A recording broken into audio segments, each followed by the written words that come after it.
So I'm happy to welcome you to the OTF Connect session moving forward with OTF Planboard with Andrew Bronski. Andrew's presented for OTF Connect several times, and I can guarantee that you're going to have a very informative and fast-paced webinar. We have participants from all over Ontario, and it's great to see all of us learning together in the evenings on your own time and learning from such an expert in this field. So I'm really happy to present Andrew, and are you ready to take over, Andrew? Yeah, absolutely. Thanks, Monica. And thank you to all of you. And I'll turn off my mic and I'll see you later. Thank you. So first off, thanks everyone for joining us tonight. I know it's a busy time for people right now, and I'm always blown away by the number of teachers who are willing to give up a night of their time to do some professional development. So thank you for joining us. So this session is focused on moving forward with OTF Planboard and Google Apps. I saw about half the participants here have done the OTF Connect session before, and half of you are new to it. So I'll try and balance that out. My plans going ahead, just to kind of let you know how the session is going to work. I've got it chunked into 4 or 5 sections. And the way I like to do the workflow is I like to kind of go through things and show some screenshots and talk about some ideas and share with you. Usually then I follow that up with a video demo so you can actually see everything I was talking about in action. And then I like to give everybody about 5 or 6 minutes to go give a chance and play with what we're just looking at, try it out for themselves, and come back with any questions. So we don't have a huge group here, so feel free to jump in with questions in the chat at any time, but there's probably a good chance it might get answered, and if it doesn't, there's always a chunked in section for you guys to ask questions as we're working through this. Okay, so a little bit about myself first. I'm a secondary teacher. I'm teaching the Futures Forum project down in Kitchener, which is part of the Water Region 6 School Board. I have the pleasure of working with a bunch of ed tech startups out of Velocity, which is part of the University of Waterloo. And I also have the pleasure of being the founder and director of Tech Kitchener Ed, which I'm doing a lot of work for right now and gearing up for. So first off, an intro into OTF Planboard. And I'll kind of talk through the basics of all this here. For some of you, this might be your first time with OTF, so I'm going to go through some very basics of how OTF works, but it's not the focus for the session, so I'm going to go through it relatively quickly. So hopefully you have some experience with it, but if you don't, we'll get a chance to cover off the basics here into it. So just some information about OTF Planboard if you're not that familiar with it. So Planboard is an independent company under chalk.com, which we'll talk about in a little bit, but they did a partnership with OTF, and which gives anyone who's a member of the Ontario Teachers Federation free access to an OTF Planboard account. There are a variety of benefits to that, but one of the things that comes with it is you get access to over 250 sample lessons that have been created by Ontario teachers for Ontario teachers. And the great thing about the partnership with Planboard is you can take those lessons and bring them right into your lesson plan there. It comes with the curriculum tags, it comes with handouts, things to download. It's really, really a nice feature. And just kind of that previous slide there too, a really great thing about Planboard is that it comes with an OTF Planboard specifically. It comes with free unlimited storage. You can upload as many files as you like to it. So it's free to teachers all across Ontario as well. The reason I personally love it, it's a great organizational framework for working with things digitally. I know for myself with lesson planning, I started off with a paper planner. I evolved into using a Microsoft Word file and kind of building a calendar out with a table and kind of moving my lessons around. And it kind of evolved over time, and it made it really frustrating as I started finding a more digital space in my lesson planning that a paper daybook or just a Microsoft Word file really didn't do it justice for me. And Planboard was a great way to kind of take my lesson planning digitally, which is a big focus for this session today. We're not talking just about Planboard, but what are some digital tools that you can use and integrate with Planboard to kind of do the best you can with your lesson planning for your students.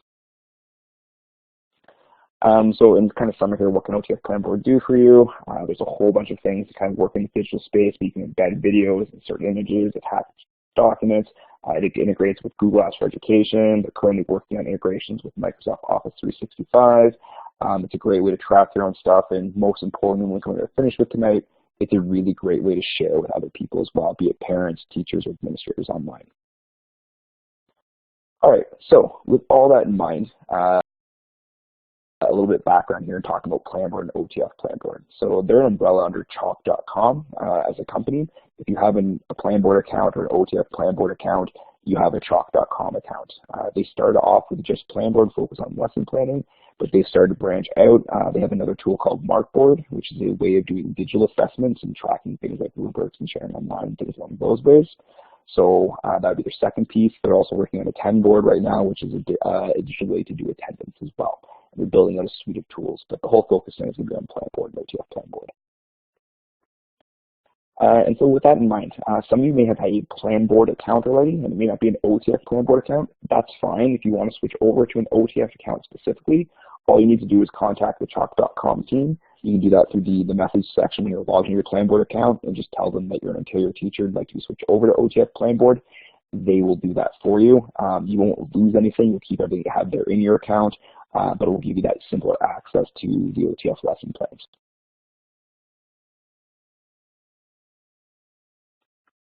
And the next step right now, we're going to have some chance to go and play with today, so I'm just going to give you about 30 seconds to a minute here. If you have a Planboard account, if you want to leave this web tour open, if you want to pop open a web browser and go and log into your Planboard account. If you don't have one, you can go to the link that's listed on the page there, or if you see down in the chat, I see Mally's doing a great job of posting links for everybody here. So you just click that link, you can go and sign up for an OTF Planboard account right there. And again, if you have a Planboard account right now, you'll be able to use that today just fine. There won't be any problems for this session. But if you want to switch over to an OTF Planboard, just email the team at chalk.com and they will make that switch for you. So I'm just going to give you 30 seconds here if you're not logged into your Planboard account already to have you go and do that. And then if you want to come back to the slides here, I'm going to go through some basics of OTF Planboard.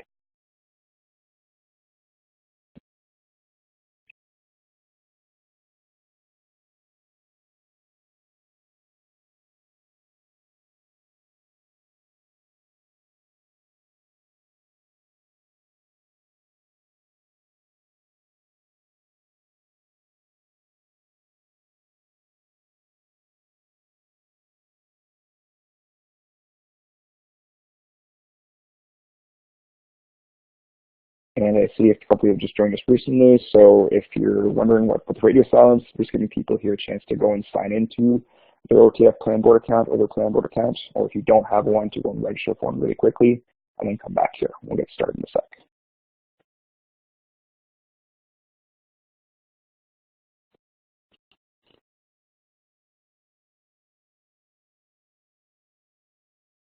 All right, I'm going to ask you to come back to the slides for the presentation now.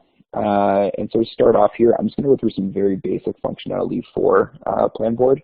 If you're very familiar and you feel like you're a good user and you're here for more about the session, which is the majority of it, about kind of using tools and integrating within Planboard and some ideas for digital lesson planning, you're welcome to kind of pop away for 5 or 6 minutes if you want and then come back, but this might be a really good refresher for a lot of people. And I'm just going to go through some of the functionality of Planboard here, how you can use it itself, and then we'll slide into the majority of the session tonight, looking at some what tools you can use with it. So to start off, you're looking at the basic functionality of Planboard. When you've logged into your account and you've got it set up, you're going to be brought to your planner here. There's a variety of ways you can look at your lesson plans. This view currently is in a week view. You can get an overview of your entire week, Monday to Friday. You can scroll up and down and see all the lessons or courses you've got set up for that day. You also have different options for views, though, which we'll look at here in a second. There's the day view, looking at just lessons for that individual day. You can also get an overview of month by month, or you can look at specific units or an entire unit kind of structure for each individual course as well. So there's a lot of features in there and different ways to look at your lesson planning and how you organize yourself. Across the top, you can see what week you're in with the little calendar button beside it. If you click on that, you can jump to any date in the calendar year you've got set up. There's a variety of ways to share within Planboard, so you can always get a PDF of your lesson plans. You can email directly from here, or there's a variety of ways to share as well, which we'll get to. And of course, if you're ever looking to do some lesson planning in an individual lesson, you can just click into a box and start that there. So I mentioned the day view, and this is what the day view looks like in Planboard. I could scroll down here and see the subjects or courses I've got set up for that day, but again, I have kind of a more in-depth look at my specific lesson for that day. The yellow square off to the right is kind of like what it looks like. It's a sticky notepad. That's there for you. You can use it however you like. It's day to day. I really like it. I'll use it usually after my lessons. If something went well or didn't go well, I'll leave some notes for myself there, things that I want to do differently next time. If you want to leave some reminders for yourself to come back to and look at, those are there for you too. So that's the day view. We had a look at the week view already, kind of get an overview of what you're doing that week. I've also mentioned the month view, so this will kind of give you the titles of the lesson plans you got set up for your courses day by day, so you get a nice quick overview of what you've got planned out month by month. And lastly, the unit view, and if you haven't been in Planboard for a bit, this might be new to you. You can look at a specific course, and every day you've got planned out throughout the semester, and the color coding off to the left there is unit by unit. You can click and drag lessons up and down. You can see what's in the lesson plan here, and you can do some editing within it as well from this view. All right, diving a little deeper into your functionality though, up in the top left-hand corner, you're going to see 3 horizontal lines on top of each other. That's to kind of get access to everything else. So there's a variety of options in here. If you need to make some adjustments to your planner, the schedule, something along those lines, add a course, remove a course, you can do that in here. Within Planboard, you can also check off and manage specific curriculum expectations that you're covering lesson by lesson. This is where you go to manage that or see what you have or have not covered in your semester or school year. You can create default lesson templates, so you can either set it as a default to a course, or you can have a variety of templates you can access when you're doing a specific lesson. So again, another spot you can kind of come in, click in, and add a template. So an example of that might be if you're every single lesson you're including the learning goal, success criteria, resources you need, reminders for the students. You can have that as a basic template to start off with, so you're not typing it every time. And also there's access to resources and other apps here, which we'll talk about a bit later. I really want to highlight specifically the curriculum expectations. I think this is a fantastic piece of Planboard. As you're working through your courses and your classes specifically, you can add the Ontario curriculum to it. They have taken the time to add pretty much all of the curriculum from North America into their application online. And so if you tag off your specific course in Ontario, you can actually track very specific strands that you're covering or very specific curriculum expectations. And you can come to this view here and see what you have and have not covered throughout the semester. So that's a really, really nice tool and feature. Getting to the nitty-gritty though, when you're actually looking at doing some editing in a lesson plan, if you click in any specific course or class for a lesson, it's going to look very similar to like using a Google Doc or MS Word or Pages. You've got your basic text editors, things like bold, italics, and underline. You can create a bold or numbered list. But it also slides in this really nice web-based space. We can do things like insert images that you can either from the web or from a computer. You can embed videos. And if you're not familiar with embed codes, actually you can just take a link from YouTube or Vimeo and paste it in here in the video section. That video will actually show right within your lesson plan. You can play it right from there. It's a really great way to kind of curate all the web-based tools you're using online. And you can also hyperlink out to text websites. Instead of trying to find the URLs and paste them in, you just create some hyperlinks to the website you want to use within your lesson plan. I mentioned tagging off curriculum expectations earlier, so if you click on the Add Standards button, that will give you the option here to look at specific curriculum expectations in your course and tag them off of what you're covering down in this lesson. The Upload File button gives you the opportunity to upload any file you like, the PDF, PowerPoint, Word file, videos, audio files, whatever you like. And as I mentioned with OTF Planboard, you get unlimited cloud storage, so everything's saved to this online for you. And I mentioned templates earlier as well. So you click on template selection, you can see the default templates you've made and add those in here as well. So it's really a lot of robust options that you have to do your online lesson planning here. And with that comes a variety of great options for you as well. So if you want to duplicate a lesson, you can actually make a copy of it. If you're teaching the same course or multiple sections of something, the same subject to the same grade, you can copy a lesson and add it in somewhere else. One thing that actually really brought me to Planboard in the first place before I was looking at curating all the things I'm doing online with my courses was just the basic editing. And here it's a simple click of a button to move it. Molly mentioned earlier this session that we got a big storm coming tonight and some boards are expecting a snow day tomorrow. For myself, I used to be doing lesson planning. Like I said, I had a Microsoft Word file and I made a table and I added the calendar dates and throughout and I kind of do my lesson planning in there. And as much as I kind of enjoy a day off, I kind of loathe the snow day because the first half an hour to an hour of my day was spent copy and pasting every day and moving it forward a day for the rest of the year or the semester. With Planboard, I literally come in and say click of a button. I click that shift lesson forward a day and takes all my lessons for that day and moves them all ahead of day in my schedule. It skips the weekend, it skips any PD days or off days I put in my calendar, and I show up the next day and my schedule is ready to go for the entire year still. It's such a nice little feature to have by doing this web-based tool. You also have options for sharing your lessons in a variety of ways. I'll go into this in much more detail later, and we'll look at this in depth because I think that's a really important feature. You have a variety of ways to share. Like I said, you can create a PDF version of your lesson planning from Planboard. And Ashley, so you did that already too. Yeah, it's such a nice feature. I cannot say enough good things about it and how easy it is. So if you're doing some lesson planning, you run into a snow day tomorrow, one click and your planning's taken care of for you for the rest of the semester. Anyways, with the sharing piece here, as I said, you can create a PDF version of your lesson plans over a week. You can email a lesson out really ways. So again, if you're going to be away for a day, you have a family emergency, and the first thing in the morning you can't get into work, you can jump into Planboard, go to the lesson plans for the day, click the email feature and send it off to your secretary, your VP, department head, whoever it may be. Click send, and then your lesson plans are sent off for the day. You don't have to worry about it anymore. It's just taken care of. They're into the people you need them to get to. Or if you have a supply teacher coming in, you know who it's going to be, you can email them to them in advance, and they're good to go with your lesson plan as well. So the email feature is very, very nice. If you're reaching out to either the students in your class or parents or admin, you can also have a web-based application somewhere that you're using. Planboard gives you two options to share your lesson plans online if you so choose to. You don't need to, but you by default. But I do personally. I think it's a great feature and a great tool. So on any individual lesson, if you click on Share Lessons, you can get a unique link to that specific lesson that you can share with other people. And if they click on it, they get access to that lesson plan. It's not an editable version, but just something they can view and see. I posted to my class website. I'll post them in Google Classroom so students can access them. My parents access the website. I'll have kids who are away or homesick that will jump into lesson plans and participate in what's going on in class still. So the sharing feature is a really nice option too. We'll come back to that more later.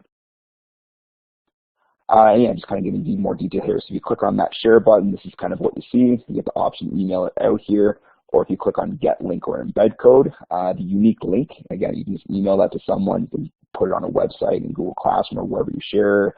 If you use Edmodo, it's another place you could post it to. And the embed code, if you're not familiar with embed codes, embed code essentially is a piece of coding that it generates for you. All you would do is copy it, and then if you go somewhere else, like if you're running a class blog or a website, something along those lines, you have the option to paste an embed code in, and what it does, it actually shows the actual document there on your site. So an example of this I'll show you later. I've got, right now I'm doing collaboration with another teacher at another school, and we're having our classes connect a lot. So we have a shared blog where we post our lessons to, and I'm embedding my lessons right on that blog. So my students go to it, or her students go to it, they can just see my lesson plan right there from the blog live in that session as well too. So also a really nice feature for sharing. All right, with all that said, I threw a lot at you there. If you're really familiar with Planboard, that was pretty smooth and easy for you, and you're all on top of that. If you're more new to OTF Planboard, haven't played with it too much, or played with it a long time ago and haven't for a while, that was probably a lot to throw at you, and I know I went through it pretty quickly. So what I'm going to do right now is give you a video to watch. I'm going to ask Mally to post the link to this video I posted on YouTube in the chat here. And with that in mind, it's about 8 minutes long, and it's going to show you everything I just went through. So if that was too fast for you, you'll have a chance to go see it in action here. I'll talk you through. I'll show you what it looks like. Once the video is done, you've watched it, I'm going to ask you to come back here and give us that green check mark like you did at the start, just to let us know that you're back. And when you do finish, we're going to open this up for like 5 or 6 minutes to give you a chance to go back into your Planboard account, play, try some of this out, and then come back with any questions you have. So I'm going to jump off the mic here for the next 8 or 9 minutes while you're watching this demo video, and then you get a chance to come back, try it out, and ask any questions you have. Okay, enjoy. So I've posted, sorry, thanks Andrew. So I've posted the link in the chat box.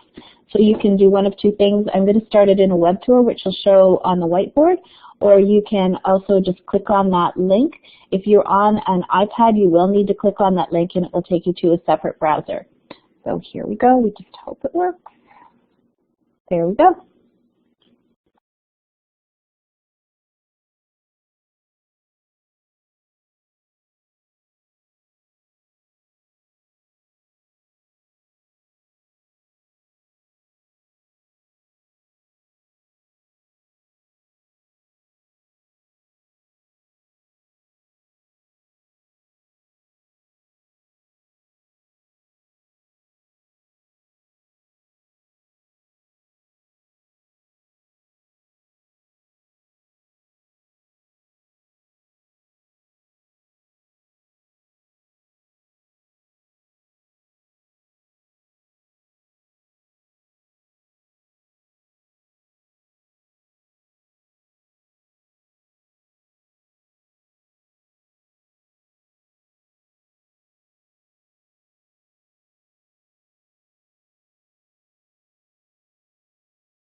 Looks like most people are finished. Andrew, do you want me to go back to the whiteboard?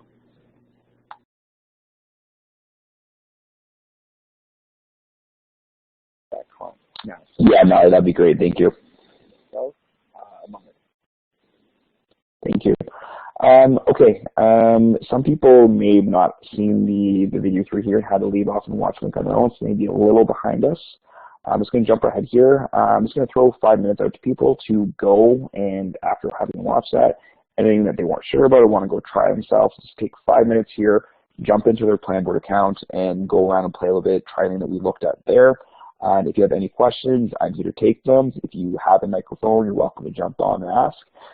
Or if you don't have a mic, you're welcome to post it over in the chat as well. And just to come back, I know Alex was asking, and I believe Tamara was asking about Markboard. This session is not going to look at Markboard.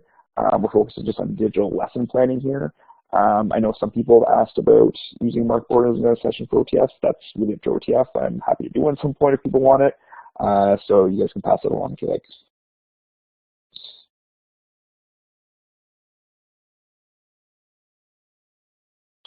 And I see you've got a question there from Alex about email as well. I'll get into the sharing features later in a bit, Alex, but if you jump into your account there, if you click on any lesson plan, you have to plan the lesson first or have some content in there.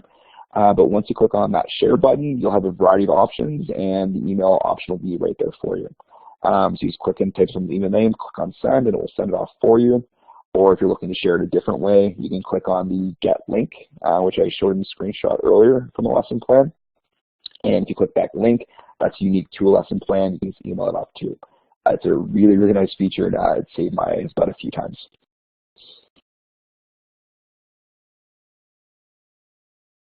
And so again, if people are just kind of coming back from watching the video on their own, I've just built in here 5 minutes for people to go try things out that we looked at just now, and come back with any questions they have.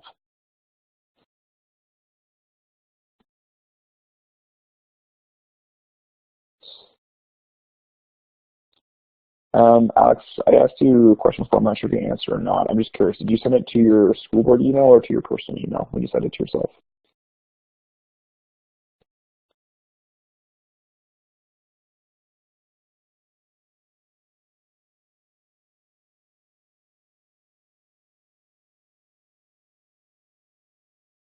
Yeah, and the only reason I'm asking about your school ones is that I don't know what board you're at, but I know from my board, their filters are pretty strong, and so when I send something to my personal email, it kind of shows up immediately, and when I send it to my board email, sometimes it takes 15 to 30 minutes for it to come through the filters.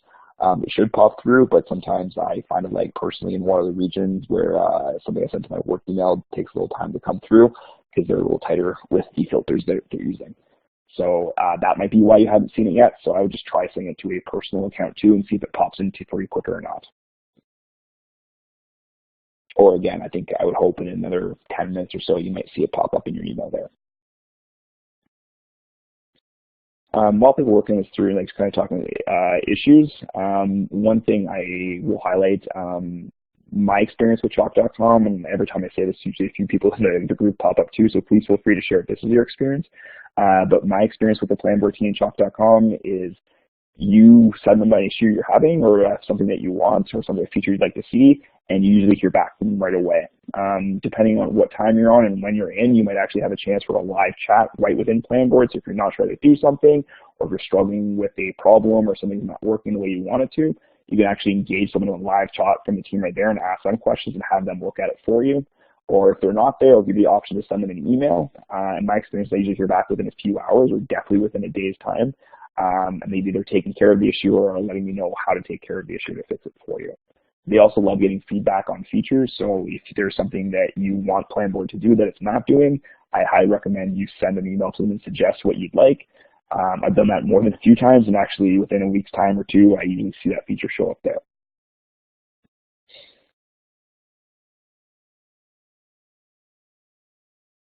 Allison, I'm looking at your question there for templates. That's a really good question. I don't think so, actually. That may, as I was just saying, that might be something to ask for Planboard.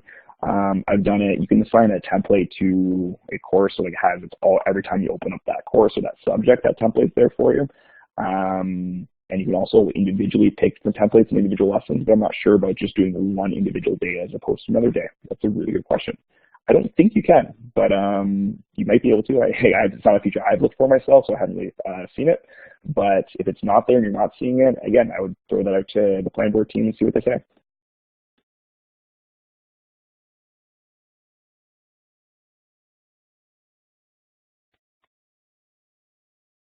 Okay, and I'm just throwing up the questions here. The clock Mally set here for the 5 minutes for us is counting down quickly. So if there's any final questions about the basics of Planboard's functionality there, I'll take them down, and if not, we'll continue on with the presentation. Right on cue.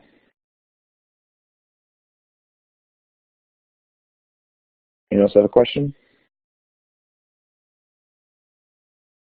It looks like not, so we're going to continue on.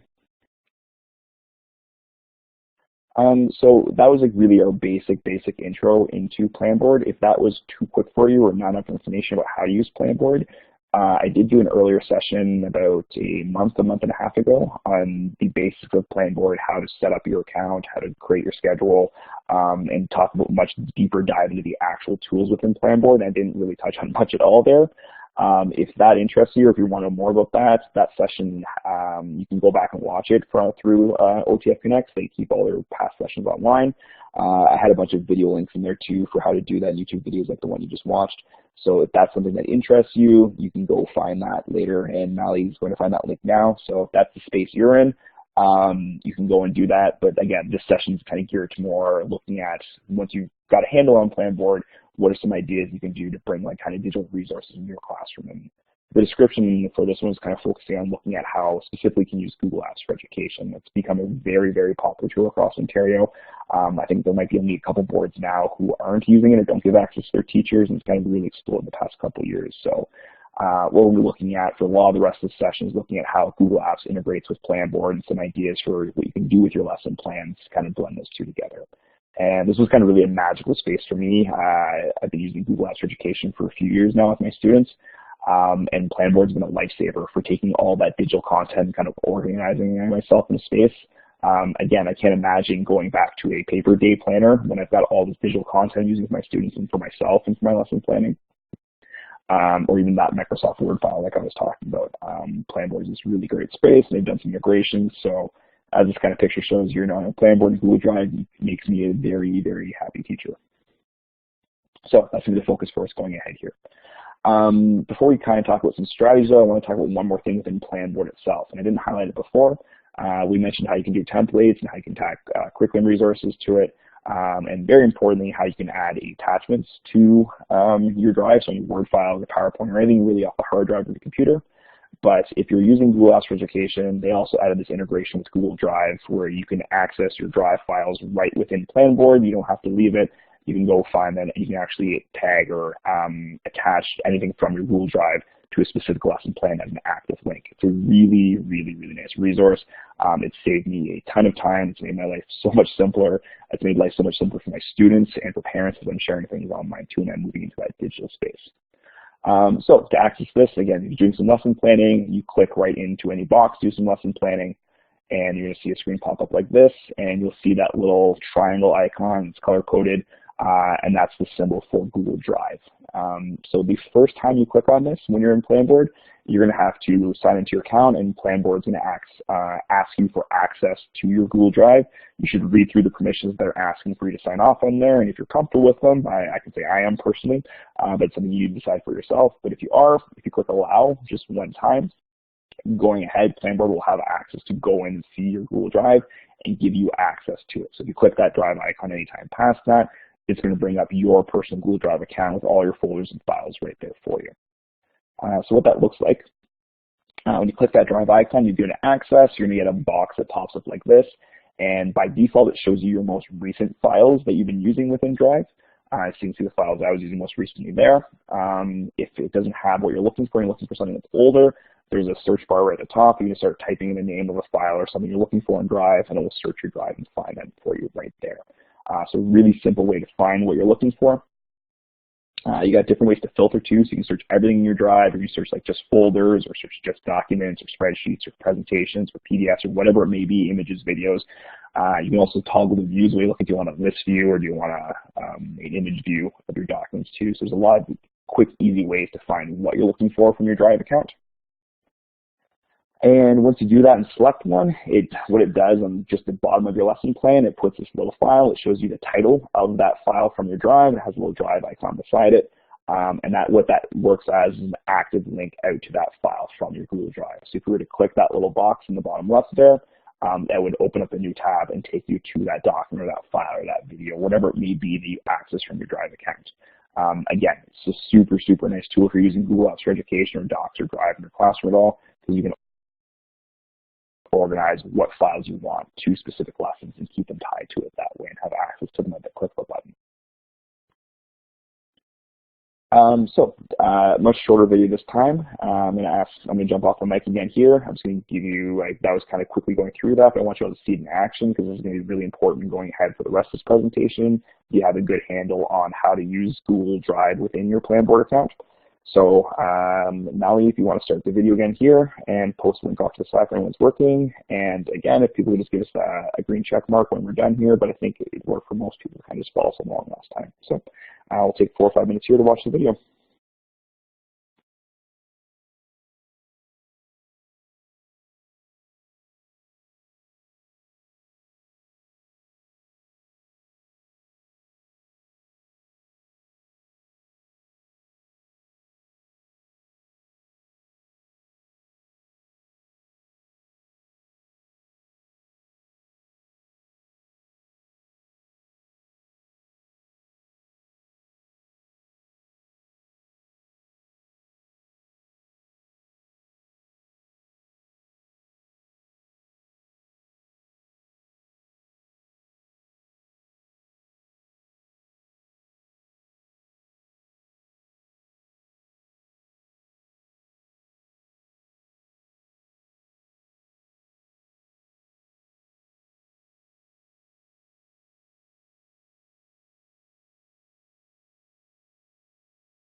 Thanks for joining another EdTech review today.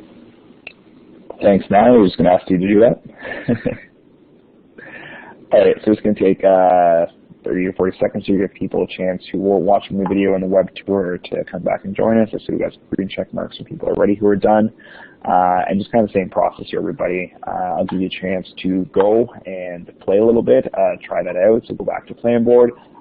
Either try to set up your Drive account and give it access and go and try and find some files and attach them to a document.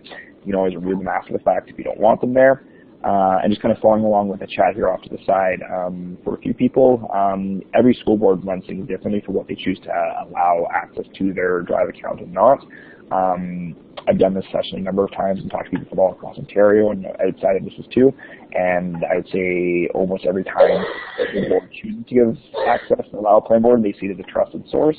But that being said, for one or two of you, it may not give access to your board account, but I haven't run into that yet. So I'll be interested to hear from people if that's the case, and let me know what board you're from. I'd be curious to know. And that, yeah, please keep the questions coming in the chat. We'll take 5 minutes here for you to go and play and ask any questions you have. And again, if you have a mic, please feel free to jump on and ask too. Dan, I had a really quick look about trying to switch between accounts. I didn't see a quick and easy way to do that. I think it's kind of set up to be there to just be out of the way once you've linked it up. But I totally understand you wanting to have access to both. A couple options here for you. I know me personally, I jump back and forth between my work and my personal Google account a fair bit, so I tend to share the folders back and forth, so it doesn't matter really which account I'm in.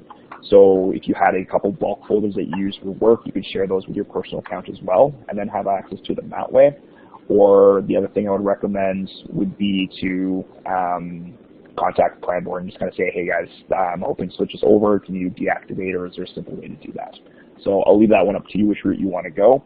I go the shared back and forth between my personal and work, and I always have Ken edit for both folders. That way it doesn't really matter which one I'm in. I just have access all the time to both.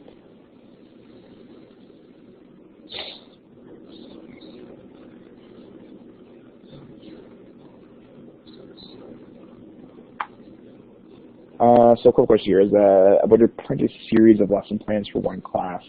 Jen, it's a good question. The way I've usually gone about that in the past, I actually don't go the printing route anymore. The last time I did, I just printed off. You can print week by week, I believe, but I'm not sure about an individual course all the way through for a long period of time. That may be something I've added in recently, but I'm not positive off the top of my head. So you could go day by day if you want to print off week by week. You could do that. The other thing you could possibly do too is, I don't know what your men's looking for, if they're really tied to paper or not, but you could just be sharing the links to those lesson plans. Just take the unique link and just do one email where you shared 10 or 15 links to individual lessons, and they could click on each and see them. I don't speak for anyone, but if I was an administrator, I would love that actually. If you share that with me and say, here's this one email with 15 or 20 links to lessons that I could click on and see all your lesson plans, but maybe that won't work for them. So my vote would be either the week by week printing off your plans, but that would show all your courses, not just one. And Stacy, question about, do your plans stay forever? Yeah, they do, and this is one of my favorite features for Planboard. So if you create a course or a subject, once you've got those lesson plans there, and you do, say, a whole semester or year in that course, when you come back in, say, August, you're getting ready for September, and you're teaching that same course or subject again, you're going to come in, create your semester, new semester, you put the dates in, you put some holidays in, you put the PD days in, and then you can actually import that entire course in, and all your lesson plans will be imported into that brand new schedule for the new semester starting September. You can go and make adjustments after the fact, but everything comes over, all the attachments, everything you did with it. It's a huge time saver. I just went through that. I'm a high school teacher, and just went through semester turnover. I had a course I taught last year, which I'm teaching again now, and I set up my schedule in 5 minutes, and then imported all my lesson plans from the semester before. I love that feature. So anyways, to answer your question, yes, all your plans are there. You can pull individual plans or entire plan for an entire course or semester.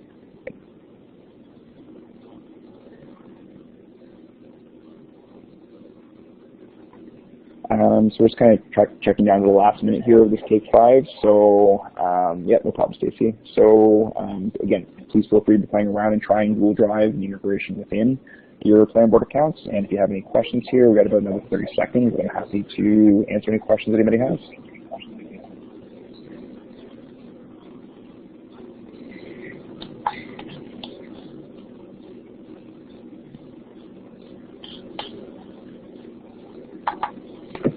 And I see we had a number of people just join, so just to kind of fill you in with where we're right now, we just went through the more basics of how to use OTF Planboard, and also looking specifically at the Google Drive integration within Planboard and how you can access your Google Drive accounts within there. And we'll just put a note here. And unless there's any other questions right now, we're very shortly going to slide into some strategies that I've used and some tools that I brought in through Google Certification, some other spots to kind of make it more engaging and do some interesting things in the experience.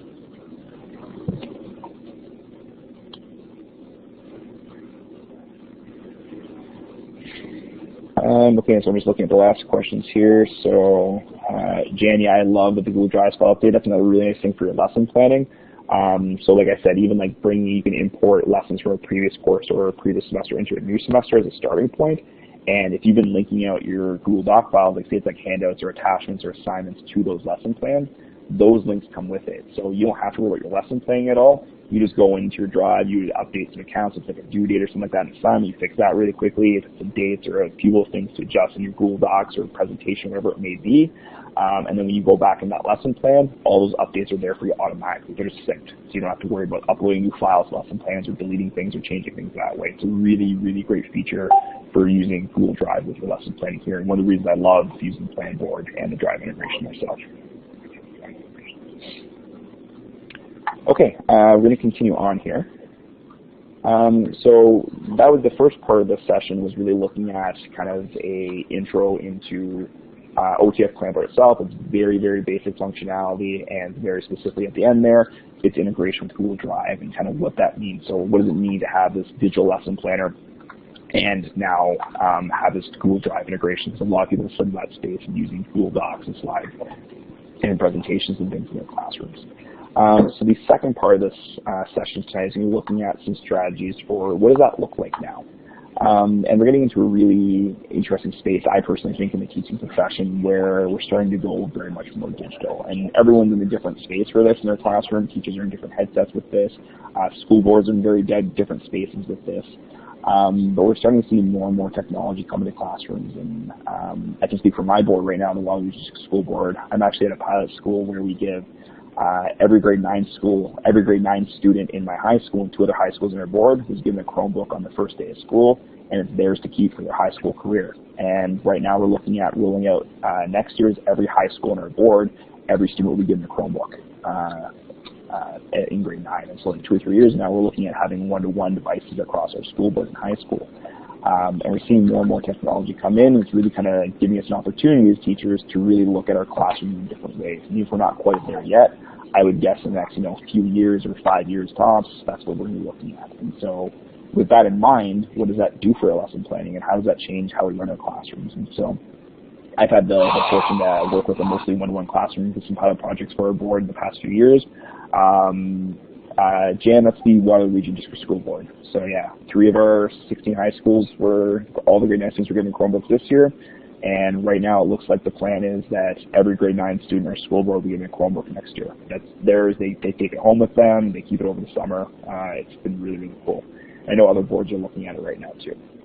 So, and again, even if that's not your space at all, if you don't have that, you'll need a few devices in your classroom. We're seeing more and more kids with devices. Most of our students have internet access at home now, and that's the space we're heading into.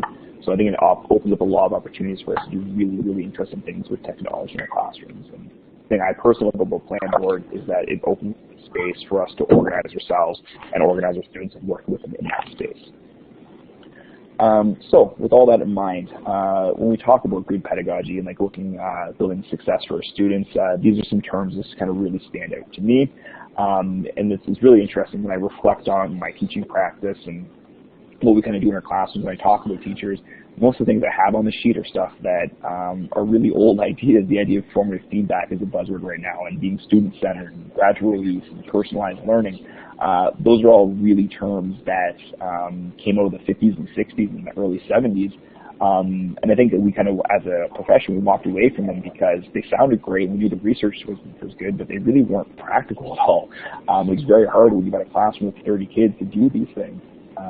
But with that being said, as we're sliding into this new digital space and devices are getting cheaper and cheaper, and we're starting to see more and more kids with them in their hands, and technology getting so much easier to use, we can start to come back to these things like how do we give formative feedback, and how do we personalize learning for our students, or how do we differentiate, how do we make it student-centered. And we're starting to enter a space now where we can do that. And so part of what I want to talk about today is just kind of looking at some strategies for that.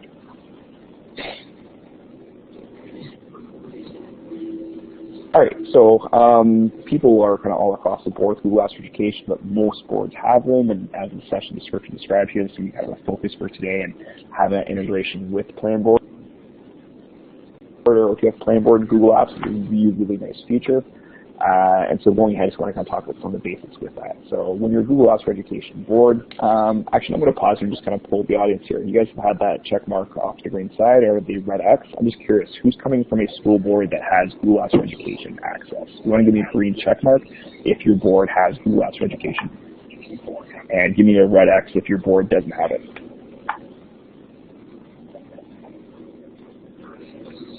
Yeah, I'm blown away. I've been in the session for the past couple of years and tied something along these lines. I'd say 2 years ago it was probably about half and half, and last year I'd say it was about about 75, 80% of participants had it, and today we got 18 to 2 it looks like, so it's 18 to 1. So yeah, it's pretty much everyone's coming from on me. If you don't, before my board went that route, I was personally using Google Drive for my own organization, and it's really, really fantastic too. So that's great. I'm glad we're on the right page here. I'm talking about the right stuff, and people have access to this.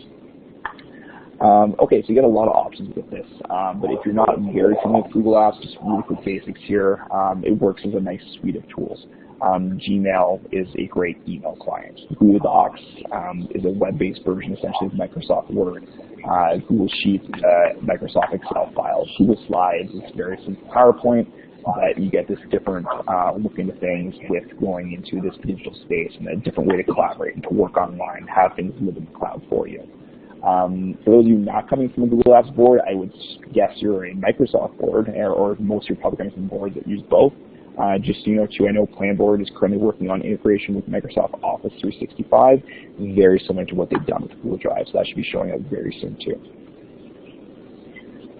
Anyways, continuing on, it's kind of, this was actually my first dive into using Google Docs with a student. As I'm an English teacher, so we're looking at writing here, and this is a really kind of transformative tool for me, just having this web-based platform where a student can be doing their work, but it can be shared with multiple people. So in here, the student was able to go and share that document with me, and also a peer editor, and very simply, we could go in and highlight that document and leave comments off to the side. You can see them off to the side on the right. Now, if you're familiar with the space, I'm sure many of you are. Nothing new there, but for those of you who weren't, I was planning to do a screen share here and kind of take over and show you live what this looks like and take you through the document. Unfortunately, we tested out the screen share a couple times before the session started, and it's not working. So I won't be able to do that, but I'm just going to try and talk you through it here without actually showing something to you. So you can see the highlights here and the comments off to the side. It's very simplistic, but it was really transformative for both me and my students in the early going. Because I know for myself, I was writing over documents, I was like, writing margins and putting circles over here and putting arrows down the bottom of the document and trying to leave comments all over the doc. It was very hard for my students to follow. I know for myself, after I got through about 30 or 40 paragraphs or essays, my handwriting got less and less legible. And I had students coming back and saying, what is this saying? And so just kind of a very simple switch to this allowed my students to really understand the formative feedback I was giving them. It was really a nice tool for peer editors. And more importantly for me, it really allowed me to look at how a document evolved or how a student work evolved over time. And this doesn't have to just focus on writing. You can look at this in a variety of different ways for creating media products, reports, science, whatever they may be looking at. There's a bunch of different subjects you can leverage this tool in. That was really cool for me, and this is where I was hoping to jump into the web tour. So I won't be able to demo this for you, but I was going to talk about it very quickly. One thing that I absolutely love about using Google Docs, if you click on File within the doc and you're in it, there is an option to click on See Revision History. And just out of curiosity, I'm just going to pull you guys again here.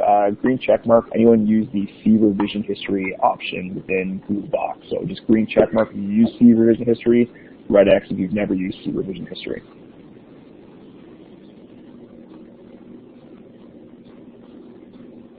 All right, looks like a relatively split X. We're kind of sliding more towards the people who haven't used it. So for those of you who have, I won't spend too much time on this. Yeah, sorry, Melody, go ahead. Andrew?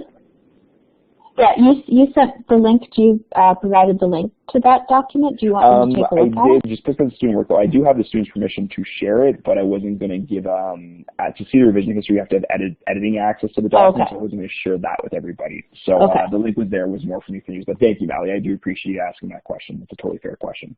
But yeah, the link won't help you guys out because it's not shared as an edible access, but just because we have a lot of people who haven't seen it in action before, what's great about See Revision History, because a Google Doc lives online the entire time, it's saving every second that someone's working on it for you as long as you've got internet access, it keeps a history of everything that's been done to that document. So within a Google Doc, if you click on File and then See Revision History, you can see snapshots in time for what that document looked like and how it evolved.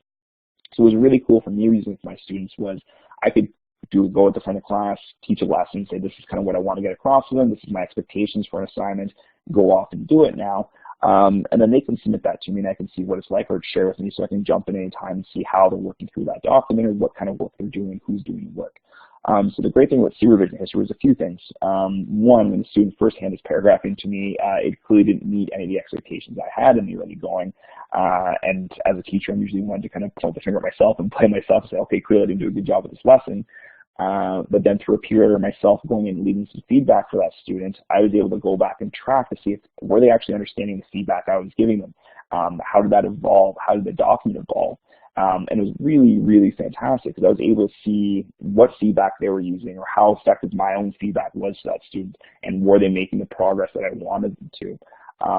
Another great feature for it too is if you're using group work or collaboration with your students in your classroom and they're doing work on a shared Google Doc, you can actually see it's color-coded for you who did what at what time. So you can track like who did this piece of work, who did this piece of work, who's suggesting what to one another. It's a really, really fantastic tool if you haven't used it. Okay, so I'll just be basic Google Docs and just kind of clarify here. I'm going to leave Planboard for a bit. I'm going to talk about a variety of tools within Google Apps for Education, and then I promise at the end to pull this all back together and bring you back into Planboard and talk about how they kind of fit together. So Google Forms is another tool within Google Drive. Really fantastic tool, a very quick and easy way to pull data in a variety of different ways, be it with your students or the parents or within your school or staff. I've used it in a variety of different ways. So I just want to talk about Google Forms really quickly. And another thing I want to highlight just across all of this, and like talking about Google for education, like within a Google Doc or a Google spreadsheet or Google Slides or Google Form, there's what's called add-ons. And add-ons are a third party, usually most ones for education are actually built by other teachers who have some coding skills, but an add-on basically gives you added functionality towards using that tool. So one I personally love using is what's called Super Quiz. And what Super Quiz does, actually I'll step back a little bit here, a Google Form is basically a very, very simple way. Yeah, and Alex, you mentioned Flubro there too. Flubro is pretty much the same tool. I use both. I personally like Super Quiz, but I know a lot of people use Flubro as well.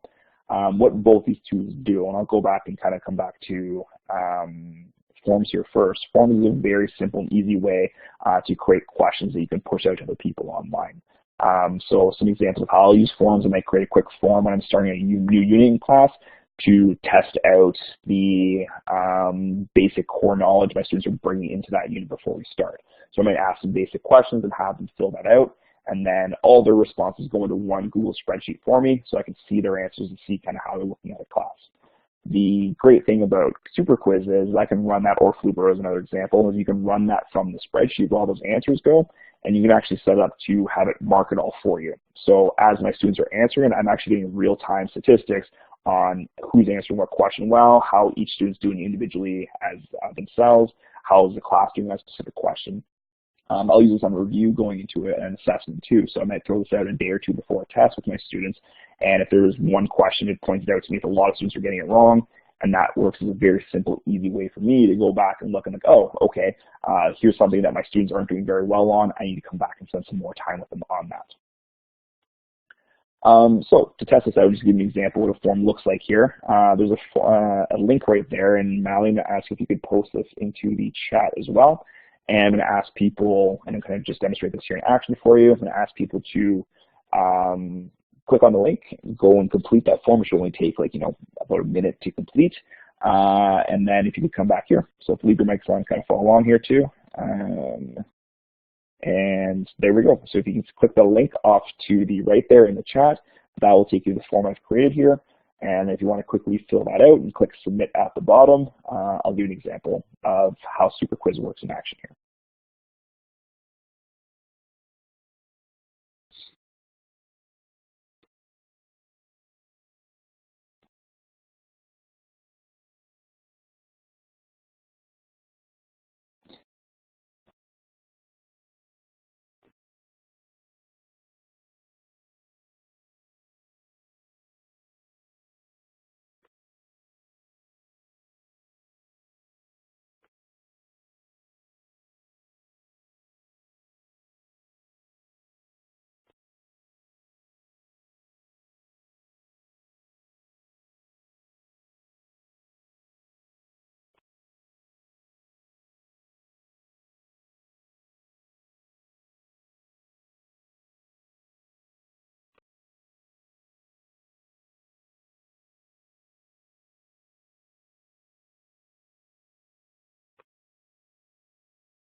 All right, if you're still completing the form, please feel free to kind of finish that off quickly, but I can see that most responses are coming in.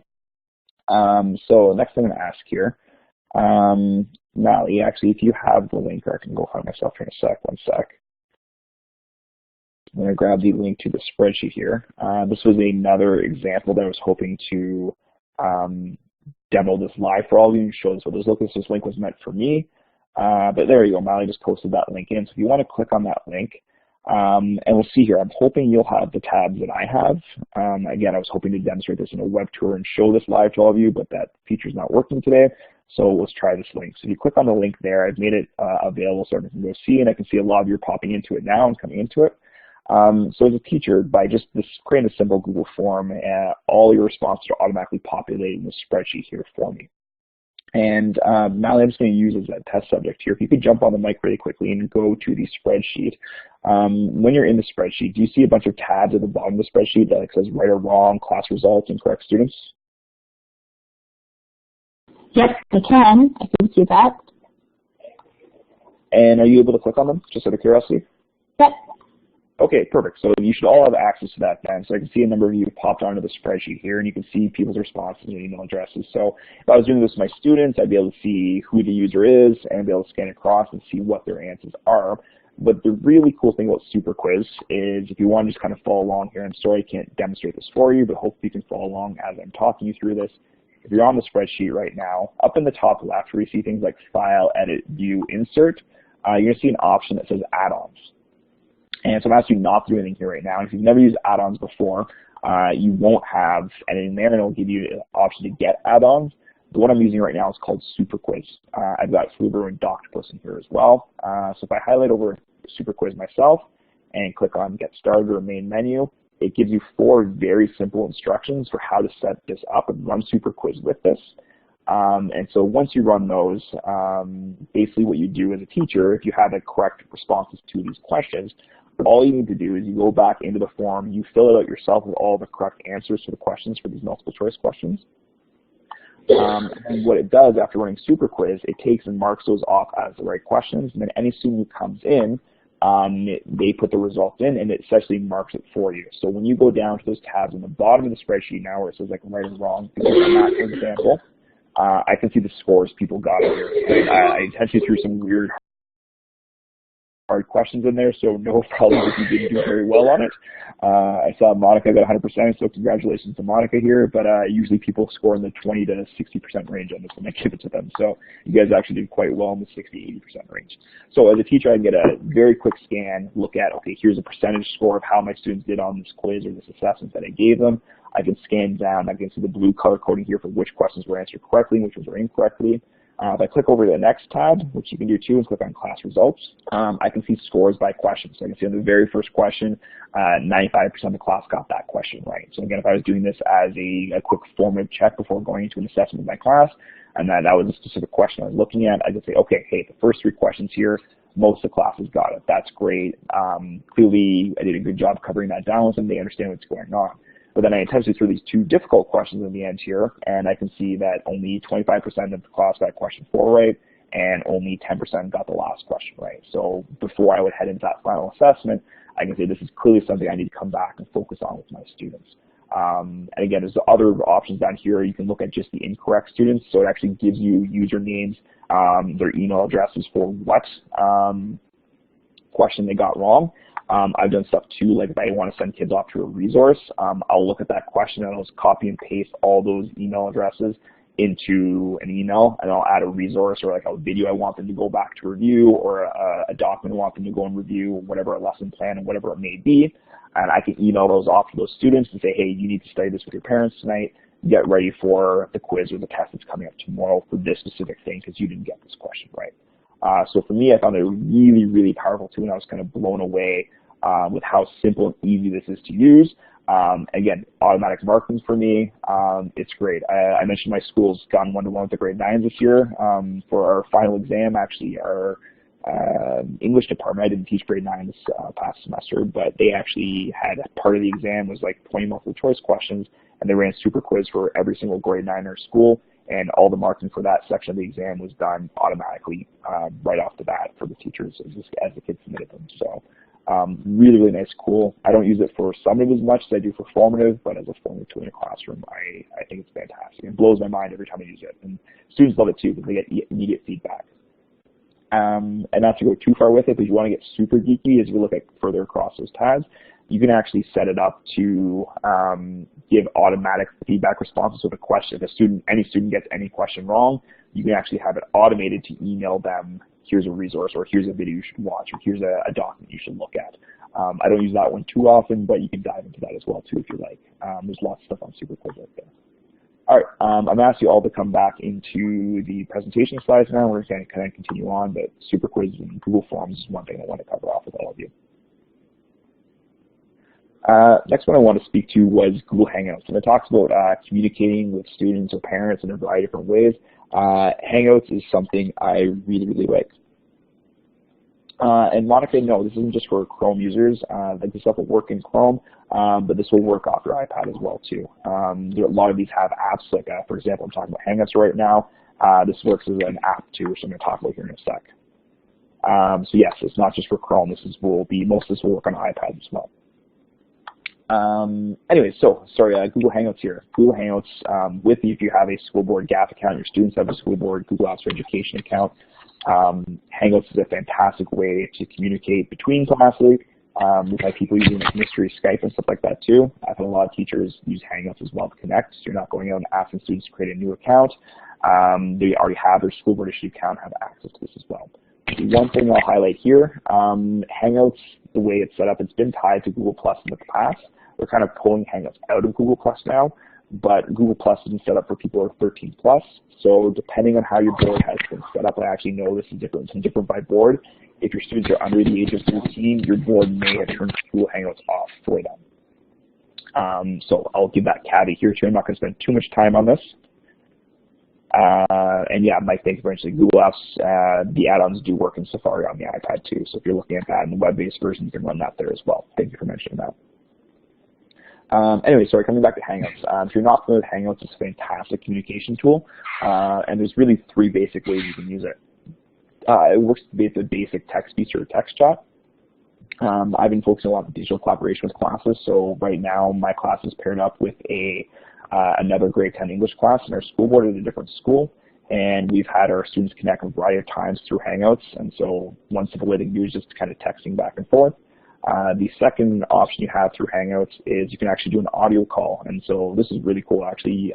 In North America, you can call any phone number, any cell number, any house number for brand free right from your device. So on your computer, if you go to Hangouts, you can call any number in North America for free.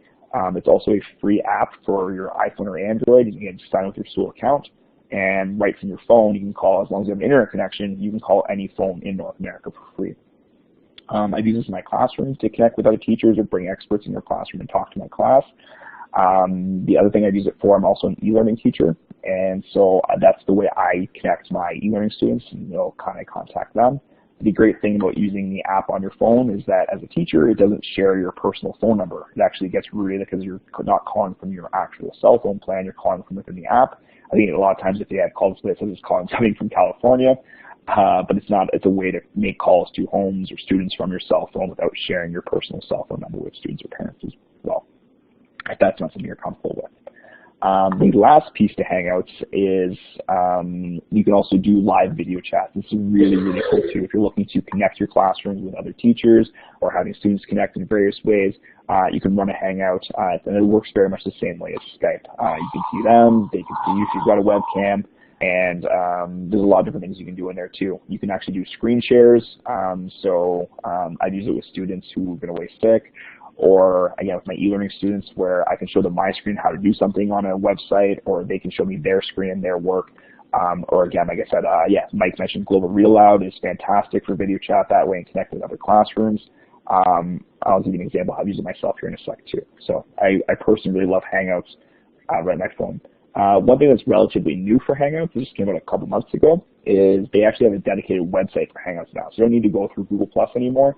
If you're signed into your Google Apps for Education account, if you just go into your web address and put in hangouts.google.com, it will bring you to a web page, and you can see those options here. So I can start a text message with anyone from here. I can make a phone call right from my computer or from my phone, or I can do a video call, same again, from my computer or from an iPad or from your phone as well. If you're using Google Apps for Education, if you start typing someone's name into contact, it will actually pull up their email address for you right away, so you don't have to know their full email address. You can start typing a name in for this teacher or student within your board, and it will pull that information up for you. It's a really, really great way to connect with people. As I mentioned, there's a free app. So if you're on iPhone or Android or iPad or on an Android tablet, it's also a free app. Just sign in with your school account and you're good to go. Dan, mass SMSing parents. Yeah, if you wanted to create a bulk list with all your parents' numbers and they shared those with you, you could probably go that route too if you wanted, absolutely. Yeah. If you're already using Remind, you might want to stick with that, but yes, if you want to send out some mass messages that way, you probably could, absolutely. So just an example of how this is played out in my class. last year, I actually connected my grade 10s in Kitchener from my high school with a grade 4 class in Waterloo with another teacher, Allison Bullock, you can see in the picture there. And we use Google Hangouts and Drive to connect our classes. So my grade 10s actually mentored her grade 4s through a museum project they were doing. This was kind of they're covering down their social studies curriculum, and so we set our students up, and it started off very simply. They shared some cool docs back and forth, and her grade 4s were doing some work, and my grade 10s were doing some peer editing for them, and that evolved into us doing a hangout between our classes so they could kind of talk to each other, and then they paired up in small groups, and that led to a different hangout where they would come up and just kind of connect with their computer and have a chance to chat with each other. It was really transformative to open up the classroom doors and connect your students with another class. And Google Apps for Education was fantastic for that, and the Hangouts app specifically, and Google Docs too, because we weren't asking students to go and create different accounts or use a third-party thing. It was right through the school board using their school accounts, and they were able to connect that way too. So I just wanted to give you a very quick example of what this looked like so you can see it in action. So I just had a really quick video here from, again, this grade 4 class. For their social studies project, they were building a pyramid, and here's a few of my grade 10s. You can see in the bottom right-hand corner who were kind of talking through that and just kind of blown away and not quite sure what to say. It was actually really interesting too. This is a grade 10 applied class, and they were super engaged in this whole assignment. So just want to give you a quick example here. So Mally, we can play in the web tour and also share the link to this video off the side again. This is just a minute long, and then we'll come back.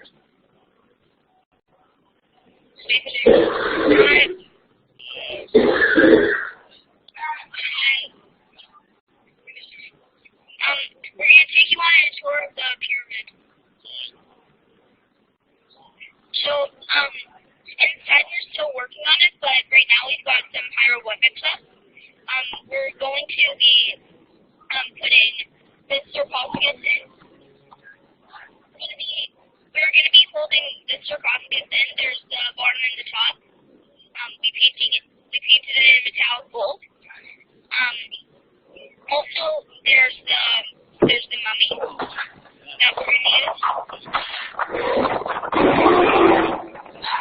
So that's going to be inside, and we're going to have people that are carrying the sarcophagus in.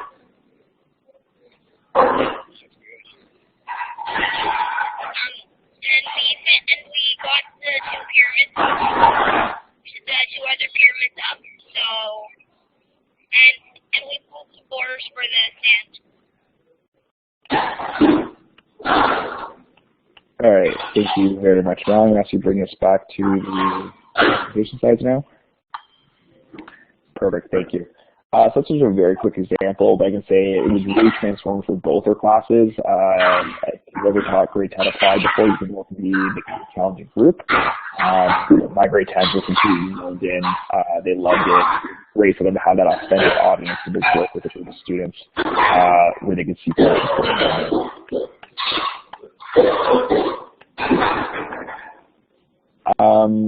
anyways, I'm actually just looking at the time here. We've kind of gone through a lot, so I'm actually going to leave this Take 5 out to go and try these things. I'm happy to stick around at the end and answer any questions, but I want to get through the last kind of 7 or 8 minutes of this presentation, get people out of here before 9 o'clock. And if you have questions, I'm happy to stick around for the hands. We're just going to skip this part here, so I have a few final things to go through with all of you. So last couple things I want to highlight too. Another piece in GAF is, and for instance, I don't know if anyone else is picking up this, so I'm picking up a lot of sound in the background right now. So I might like someone doing the dishes, or someone has a mic on and wants to turn it off or not.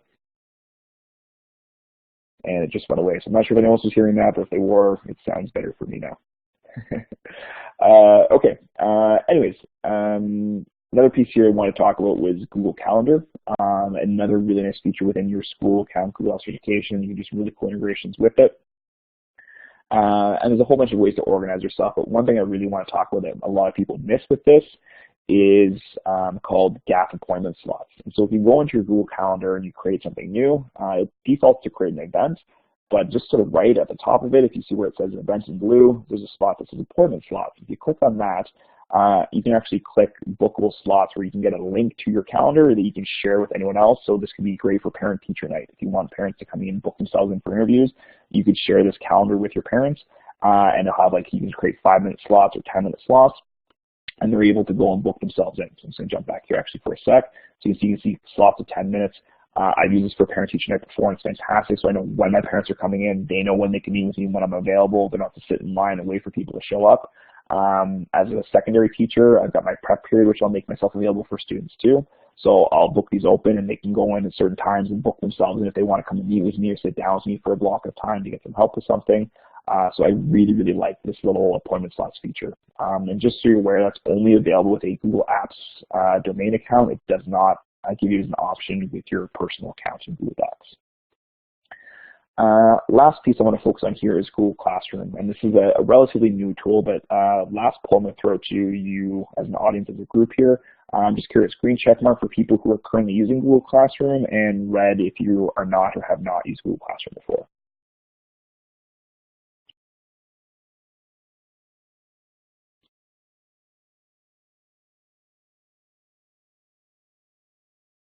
Okay, thank you all for that feedback. So we're about 2/3 or so who are using it, and about 1/3 who hasn't. So I'll kind of adjust how I'm talking about on here for that. And sorry, Caitlin, I say, do you ever have problems with the parents being computer literate? Yeah, totally. I don't have an expectation across the board for my parents. Like when I say I'm putting out appointment slots, that doesn't mean every single parent's booking in for that. I guess like anecdotally, I would say maybe like 2/3 are good. And the other things you have, just a suggestion, if you have parents who aren't very computer literate, you have access to their kids every day. And so it's something I usually, when it comes to appointment slots, I show the students in class for how to book it, and they go home and help their parents with that. And usually parents are very appreciative of that too, that seeing how their kids come home, showing them how to do things and how to work through things. So that's a great point. Yeah, that's a great question for sure. Yeah, but anytime you're having parent literacy problems, focus on the students, and they'll usually take care of it for you at home. So I won't talk about Google Classroom here for too long, because it looks like most people have had a chance to look for it. But for those of you who haven't, my recommendation, there's a ton of great web tools out there, and there's probably about 100 or plus great companies out there that are free that you can use as a kind of a learning management system for your class. Most in Ontario, if you're doing e-learning or blended, you have access to Desire to Learn if you want. Through your board usually. There's Edmodo, which a lot of people use, Schoology, but Google Classroom's really simple, and again, if you're already in that Google Apps domain, it's a great spot to go. And the recommendation I would make for Google Classroom is that if you're using Google Docs with your students or Google Slides or anything through Google as a way to put out templates to students to have them handed assignments, I would say you're crazy not to be using Google Classroom, in my opinion, because it is such a time saver on that level. It's very simplistic to use. You get a very simple stream here you can see, and you have different ways you can post. You click that little plus button in the bottom right hand corner, you can create announcements for your class, you can create assignments, you can create questions, or you can reuse posts that you've already made. And again, it's really simplistic. You get an option to post things there, so you can add attachments from your computer, like a PDF or PowerPoint, something along those lines, a Word file. You can access your drive, again, very similar to how we were doing in Planboard before, and find files and attach them to a document. You can access YouTube videos and post them there for your students to watch. But the really magical thing with Google Classroom, and I started just highlighting these things here, like the different things you can do and add to a posting in Google Classroom. But I think where the real magic happens is if you take something out of your Google Drive, like a Google Doc, for example, and you have it as a template for an assignment for your students, something you want them to complete, or questions you want them to complete, or something to work through, or even a rubric you're posting out to them, where the real magic happens in Google Classroom is this option to, these three options. Even though students can view the file. If you select that, students can come into Classroom, log into their accounts, click on the file, and just see what you've got and share with them. And that's great. The second option you get here is students can edit the file. Now, that might sound a little crazy to people, but what you're really saying is you're going to take one version of the Google Doc, post it out to your class, and by clicking this button, it automatically gives every kid in your class access to edit that document. So kind of as a free-for-all, you can have 25, 30 students on one document working on it, changing things. It can be a bit of a mess. Sometimes you might be worried about students deleting other students' work. But as we talked about earlier, you've got that see revision history thing, which is great. You pull that in front of your class one time, and it shuts down any problems because you can tell who deleted whose work, and that's a problem. If you're worried about people typing something inappropriate, again, you can shut that down very quickly because you can see who typed what in the see revision history. So you pull that with your students once, and that kind of takes care of all the problems for the rest of the semester, I found. But where I think the real magic happens here is that third option, make a copy for each student. And basically what this does, with a simple click of a button, it's going to take that basic template you have. If you got 30 students in your class, it's going to make 30 exact replicas. It makes the student the owner of each of those docs. It adds their email on. It adds your email to that document so you can see their work. And then it gives this turn in button for students. So they can go do their work. It's theirs. They don't have to worry about any sharing back and forth. And when they're done and ready for some assessment from you or some feedback from you, all they do is click turn in. And then you get this really nice teacher dashboard where it shows you what has been submitted, what hasn't been submitted, who you've given feedback to, who you've given a mark to, who you haven't. It's a phenomenal tool for organizing yourself for assignments and assessments if you're using Google Docs with your students. Again, I won't spend any time on these here, and you'll have access to come back and these ones to look at, but I just kind of throw these in really quickly. There's a lot of apps and extensions within Google Apps for Education you can use and things that tie into it. These are some of my favorites. These are live links that after this presentation is done, you're going to get a copy of it. You can come back and check out just some of my favorite tools. But the very last thing kind of coming back to this here is like coming full circle. We started off with Planboard. We talked about Google Drive integration with Planboard. Then we left all that and focused on just Google Docs and Google Drive here and ways you can integrate that in your classroom. The very last thing I want to finish off with is how do these two things really connect together? I mean, you have that Drive access and hey, that's great.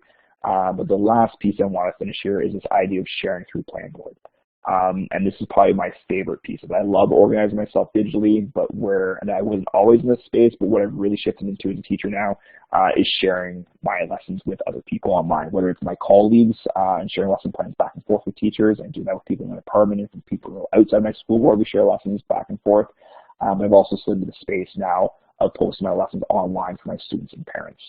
And this has been really transformative for both my kids and for me as a teacher as well. And there's so many different ways you can do this. If you have a current class website right now, you can get that unique link to a specific lesson plan and post it there on your website. If you want to embed it somewhere in a blog or something, you can do that.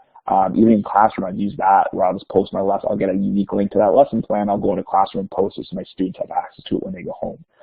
It's been really, really cool. Like I said, I've had kids who are homesick who will jump on their device and follow what we're doing and actually engage in the live discussion we're having in class even though they're at home. I've had students go away for vacation and stay on top of things. I've had a lot of parents contact me back and say, hey, we love that you're posting these online because we can see exactly what you're doing. We can see the resources. We can follow due dates for assignments and see what our son or daughter is supposed to be doing.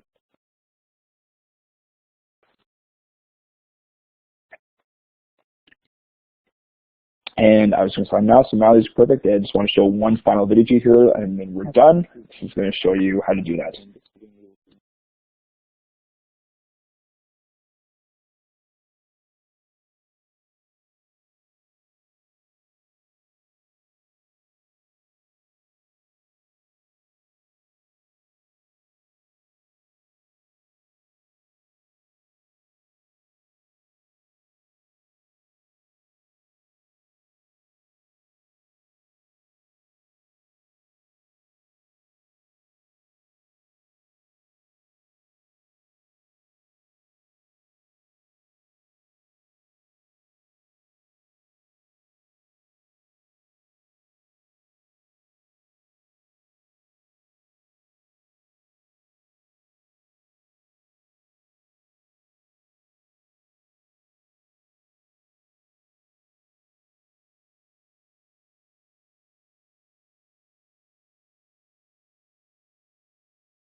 All right, now I ask you for the final time to bring us back to the presentation. Thank you very much. And for those who stuck around, we're a couple minutes over here, but I'm just going to go to be wrapping up this presentation, and then I'll take any questions right afterwards. So I just want to thank you all for being here for tonight and listening in. I really appreciate it. Again, I'm always blown away by Ontario teachers and their dedication to their profession, their job, by giving up a couple hours of their night to come in and learn something and improve their practice. So I hope you found this helpful. Thank you all for joining me. And the last thing I'll say here too, I truly love doing stuff like this. I just really enjoy connecting with teachers, talking about practice and helping people through it. So as Mallory just posts off the side there, I'm always happy to connect with anyone. So even after tonight, if you've got questions or you're trying something, you're not sure to do it, please feel free to reach out to me. I'm happy to work with people one-on-one or connect with you after the fact if you're trying to figure out how to do something. So thank you all for joining us. Have a great night, and I'll pass it off to Mallory. That's putting off. But thanks so much, Andy. That was an excellent session again, and really going deeper into Planboard. So when you receive the resources, Andrew's previous sessions will be listed on the resources as well because they were a real wealth of information. Now, one thing that I forgot to do was put the link to the survey on this slide, but I'm going to put, when you log out, you'll be receiving a survey that we would really appreciate if you could fill out. It will also, actually when you log out of the session, it will also take you directly to the survey, and the survey is for two reasons. One is to share some feedback with Andrew, and the other is to provide some data for the Ministry of Education, who really funds the OTF Connect sessions, and to see the impact of the session. So we'd really appreciate that you complete the survey. So the survey link is there, and it will also automatically go when you log out of the session. And there are some other great webinars coming up, and we hope that you'll continue to join OTF Connects. And just like Andrew said, I'm always really impressed with the professionalism of Ontario teachers and their willingness to participate in sessions in the evening. So this is a list of the sessions that will be happening before the March break, and then there'll be a new round posted just after that. So I'm going to stop the recording.